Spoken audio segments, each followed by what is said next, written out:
happened with the run defense? I had a chance to go back and look at it. Well, it was a combination of missed tackles, missed assignments.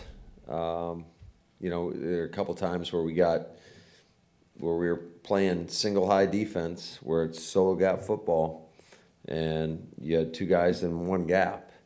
There were a couple times where they got us in some two safety looks, and when you do that, you're going to be a little bit short in terms of your front. And they took what should be 5, 6, 7 yards gains, and they made them into explosion plays. So there was a lot of things that we could have done at a much higher level. How perplexing is that? I mean, this is 3 200-yarders after you give up 130 in 2 weeks. I mean, it's just... Well, it's the National Football League. You can't rest on what you've done lately. Every game's a new challenge, and you got to have a good plan for that, and just need all 11 on the same page. And like I said, we had a ton of missed tackles, and then if you get cut out of gaps, that you're not doing yourself any favors. Matt, have you seen Rashawn get more looks, and by that I mean more double teams, more chips lately, and how can you guys and he counter that so he can be more productive? Yeah, it's no different than what we did to their guys. It's the nature of it, and the outside of you can try to create 5-0s or whatever up front in terms of being man on man, and basically put 5 defenders over top the 5 linemen, but you still could get a chip unless you're willing to put somebody inside, which is always an option as well. Matt, what'd you like best about what you saw from Jordan yesterday? Well, I thought he was playing with a lot of confidence. I thought he was pretty decisive, made some big-time throws down the field. He kept fighting and battling and gave us an opportunity right there at the end of the game, and obviously came up short. But, I just see a guy that continues to grow and develop and learn, and takes the coaching really well, takes accountability for when we're not playing at the level that we'd like to play at, and is a great example for all these guys. You're getting some chunks. Obviously, you're red zone out 2 of 9, I think, the last 2 weeks. What's kind of going on there? Yeah, it's disappointing. I think when you really look at it, especially in particular this game, we had some opportunities where, quite frankly, if you want to be a good red zone team, you typically have to run the ball effectively down there. And we had a couple ops. We weren't as effective, and put you in some third down situations, and it's always a struggle down there in third down. So, I think it starts with our run game. Matt, you talked about Jordan taking coaching. So after the Rams game, you talked about letting it rip, right? And I assume you had that same conversation with him. You didn't just tell us. So when you talk about that with him, how do you approach it, and then how do you see him apply it? Because that's what a coach wants, right? Is for guys to take coaching points and then go put them to good use. Yeah, but you're always coaching them on the decision making. It's one thing to say go let it rip, but you're making a bad decision when you let it rip. So you're constantly coaching him on decision making, his footwork, the timing of the play, trying to get his body in a great position to make the throws. So he's been great. He's really receptive, and we expect that to continue. And I think that the better that people play around him, I think the better he'll perform as well. Maybe along those lines, how do you get Christian going, or maybe how does Christian get himself going? Because, he made so many big plays last year, so you know that he can do it. Yeah, I think he just needs to go out there and play fast, play decisive, and play confident, because he's a guy that has all the ability. He's a big guy that can run, and we need him to show that every opportunity on tape. You can't just, if guys are going to get up in your face and want to bump you, you got to be in attack mode, and you got to keep people. You got to come off the line of scrimmage with a great stance and start, and try to work people's edges and get on top of them that way. Are teams defending them differently in that regard, as far as to getting up in the face and all that, compared to? No, I think every game's a little bit different.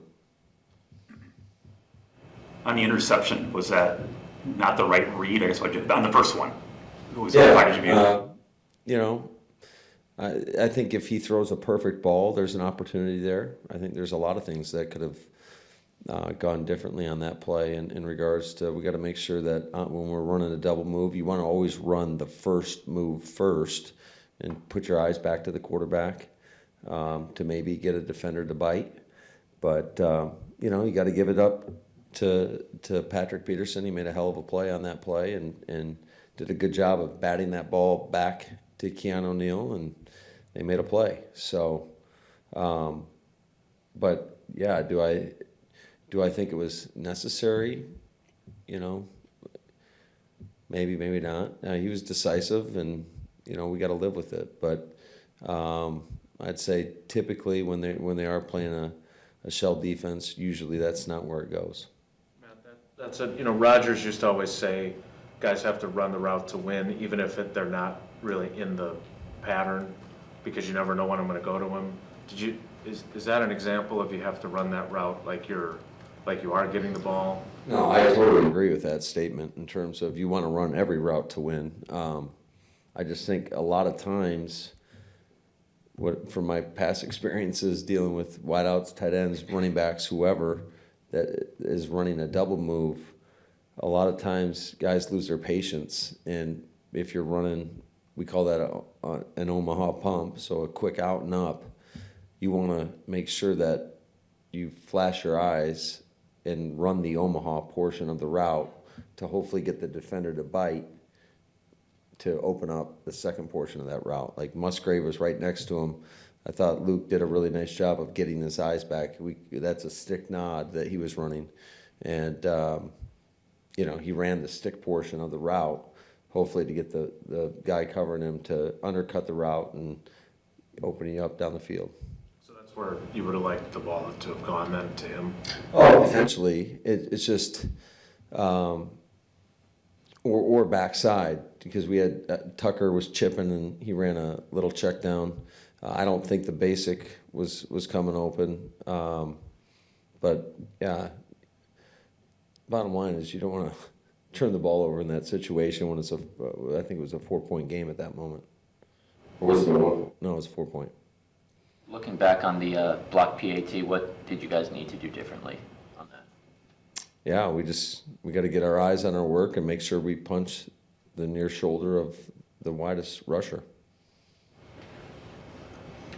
Hey Matt, what do Wicks and Reed have? You know, we were talking a couple of weeks ago about how you were seeing more zone coverage and young guys having to figure out where the places are to sit down and find holes.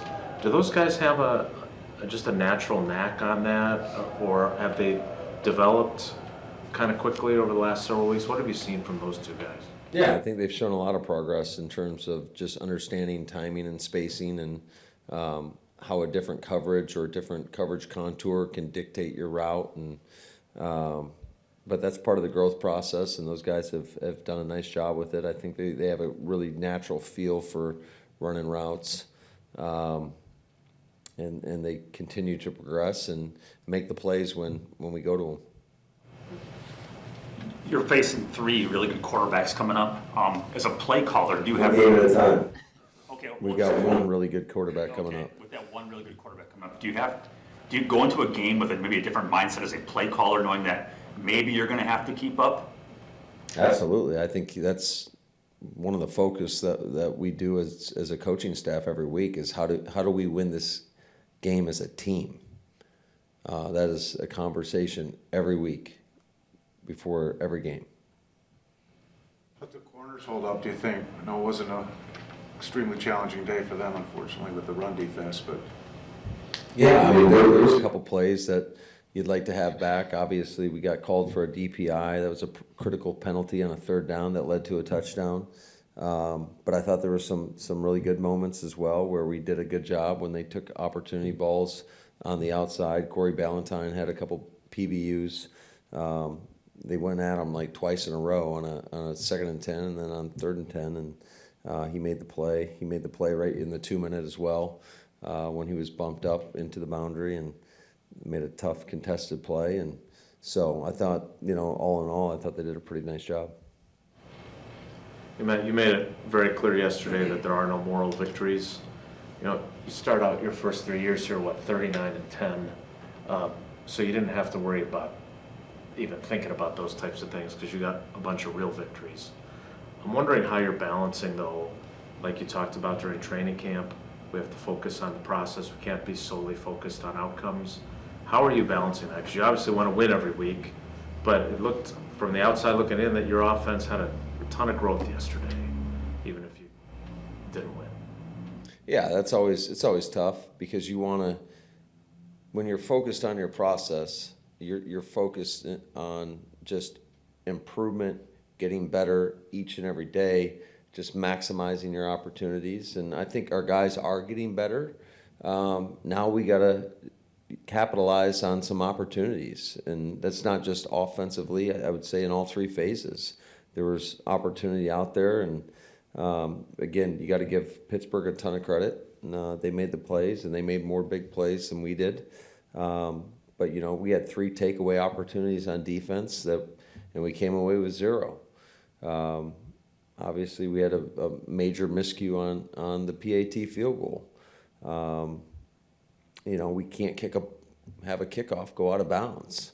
So there's a lot of plays, in all 3 phases that kind of, they all add up, and it's tough to overcome when you have too many missed opportunities.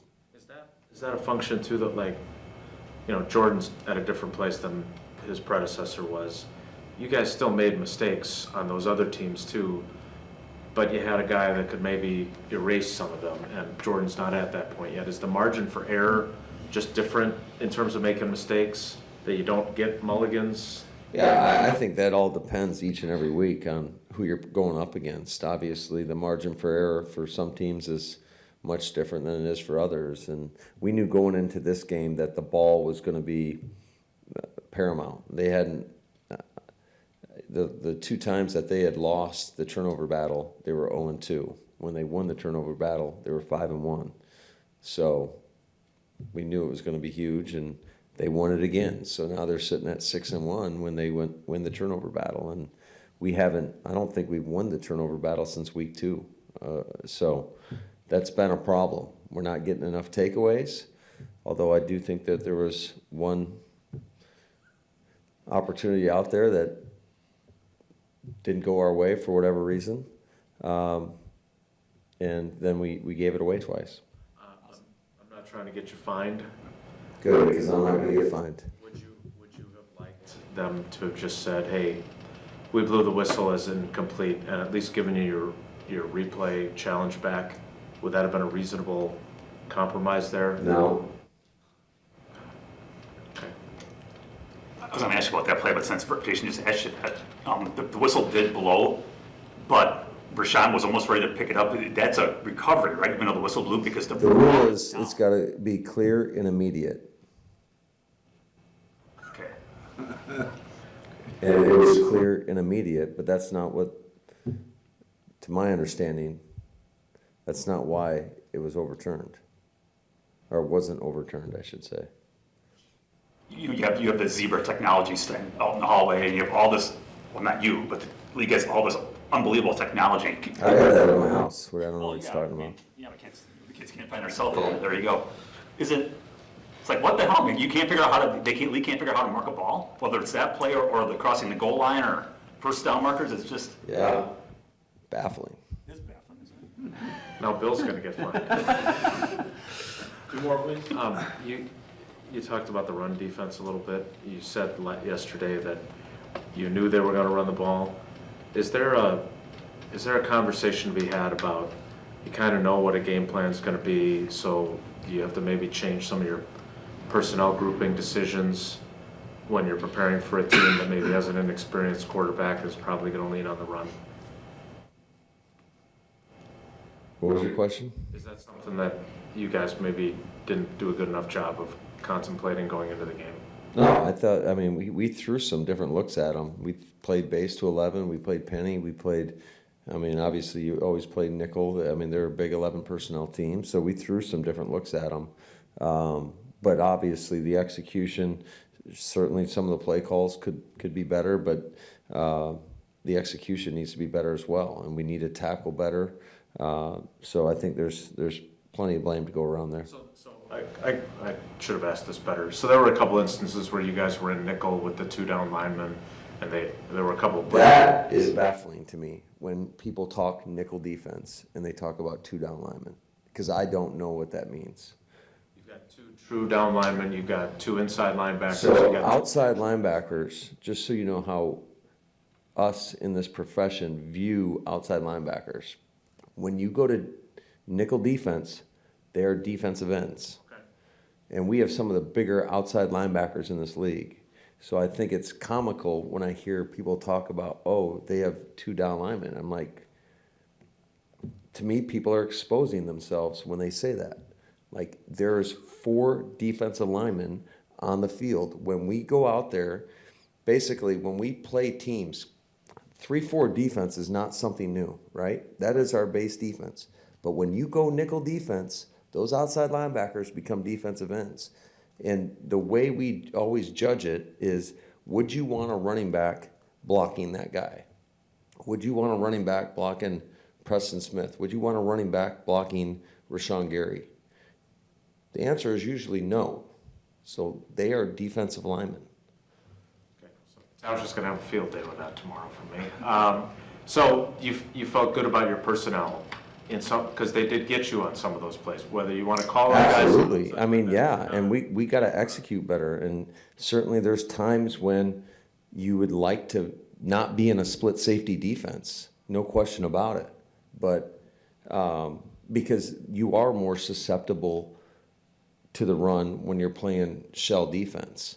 And a lot of it is it a cover 2 look where the safeties aren't in run support?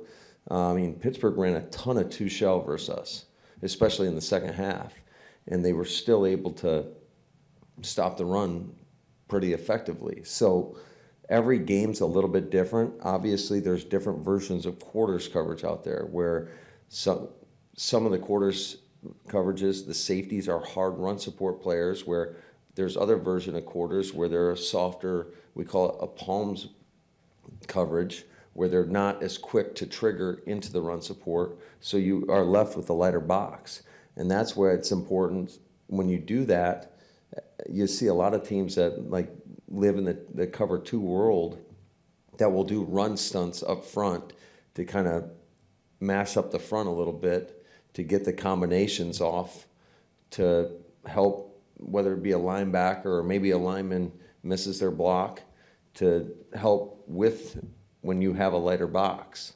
But yeah, there's a lot of things that certainly, anytime you give up 200 yards in this league rushing, it's obviously not a good day for you on the defensive side of the ball. So collectively, not only do we have to, we obviously have to coach some things better. We've got to put our guys in better positions, but our guys at times especially when we're in single safety defenses,